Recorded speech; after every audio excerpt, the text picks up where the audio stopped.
you people for joining me this afternoon. Evening, actually. This evening, thank you, sir. Thank you, sir, for the correction. All right, today I want to be talking to you about the worth of your money.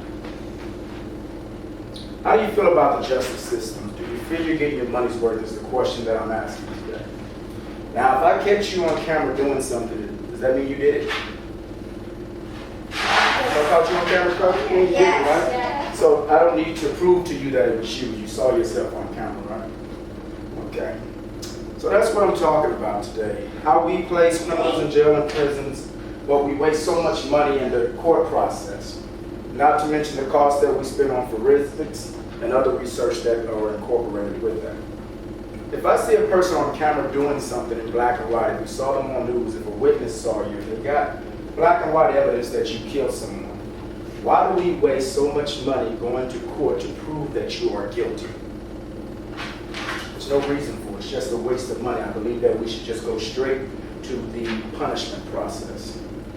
I'll tell you why that we waste so much money. It's because of corruption in the jail system. So many kickbacks are given to state officials, lobbyists, and everyone else for putting prisoners in jail, putting citizens in jail. You just saw in the news maybe last month or so, a gentleman getting a judge actually being imprisoned for selling kids to the juvenile detention system.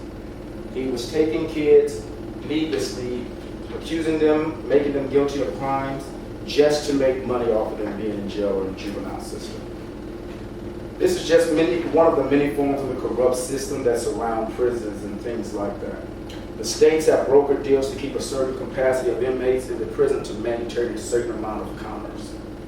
Not to mention all the money we spend so the prisoners can have 3 meals a day and even get an education. While citizens that have never committed a crime find it difficult to pay rent and afford an education. We see people lobbying for a higher wage increase daily. So this is my point. Taxpayer dollars are being wasted and funneled through a corrupt system. You have to ask yourself, what is my hard-earned money worth? Is it worth the theatrics that we see in court by lawyers trying to find loopholes in our legal system so that their criminals that they are defending, that we already know are guilty, can find a way to get off? Is it worth sending criminals to school when I can't afford an education for my own family? Is it worth feeding inmates when I can barely afford to feed myself? Is it worth contributing hard-earned tax dollars to shelters and feeding inmates who may become repeat offenders after leaving incarceration? And now we start the process all over again. It might as well be Adopt a Child or a Save a Life organization.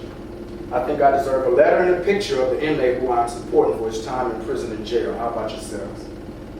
Let's put an end to this. Let's require more of our hard-earned tax dollars. Let's require the representatives that we put into office to give us more than a smile and a handshake. Stand up by voting, going to public meetings and other things that involve these issues and make your voice be heard. In long term, short, get your money's worth. Thank you.